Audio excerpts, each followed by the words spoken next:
Alors qu'est-ce qui s'est passé ces derniers temps dans le monde de la photo? Eh bien c'est ce qu'on va voir dans cet épisode actualité de Photomaniac. En avant, Guingamp.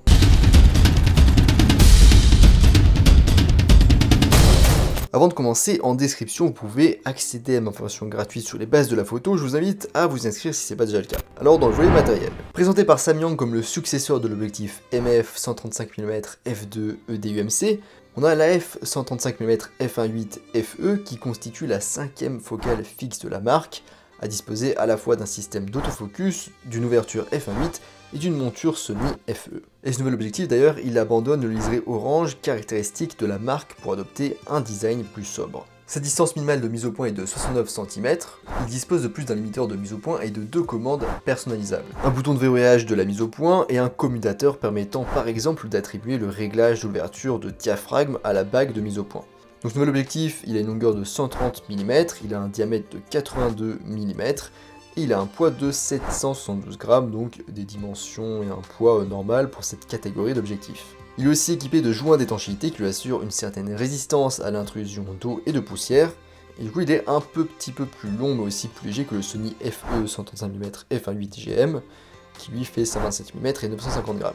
Il sera commercialisé au prix de 949 € à partir de mi-février 2022. Maintenant dans le volet culture, le Underwater Photography Guide dévoile les gagnants du prix de photographie sous-marine Ocean Art 2021. Eduardo Acevedo a remporté la catégorie grand angle en immortalisant un groupe de baleines pilotes. Dans la photo, des femelles adultes avec des baleineaux et des baleines jeunes nagent ensemble. Acevedo a capturé la famille de baleines nageant dans des eaux claires au sud-ouest du canal entre les îles de Tenerife et de la Gomera. On retrouve également le désormais célèbre cliché de Anna Leleu représentant une petite tortue se jetant dans la mer pour fuir ses prédateurs. La photo a été prise sur l'île Heron en Australie. L'animal fait prudemment surface pour respirer dans un ciel rempli d'oiseaux affamés. Une mention spéciale va aussi à Nicolas Rémy pour son cliché d'un impressionnant rassemblement de requins dans une cave sous-marine en Australie. Il s'agit de la colonie de Fish Rock, une île rocheuse située au large de South West Rocks, en Nouvelle-Galles du Sud, Australie. Pour finir, Paolo Bussani remporte la catégorie portrait de ses Ocean Art 2021 pour son cliché d'un poisson Anthias mâle. Cette photo saisit le moment où un poisson ouvre largement la bouche pour montrer ses branchies internes.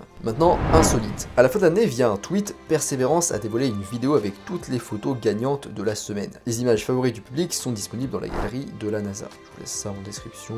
Le 18 février 2021, le rover de la NASA Perseverance a touché le sol de Mars et depuis, il n'a cessé de nous transmettre d'incroyables images de la planète rouge. Pendant 44 semaines, la NASA a donc mené un concours hebdomadaire pour élire la photo favorite du public par un vote en ligne. Outre la récolte de matériaux rocheux, la mission du rover est celle aussi de récolter le plus possible d'images scientifiques. Le rover est équipé de 23 caméras conçues pour une multitude de tâches, son réseau de caméras principal est capable de voir en 3D des détails aussi petits qu'une pointe de crayon à proximité et la taille d'une amande sur un terrain de football. La caméra principale du rover s'appelle Mastcam Z et peut passer du grand angle au téléobjectif et prendre des photos dans un maximum de 11 couleurs uniques. Voilà, c'est la fin de cet épisode sur l'actualité, j'espère que vous aurez trouvé quelques petites infos intéressantes. Je vous rappelle qu'en description, vous pouvez accéder à ma formation gratuite sur les bases de la photo. Je vous invite à vous inscrire si ce n'est pas déjà le cas. Moi je vous laisse ici et je vous dis à bientôt sur les internets mondiaux.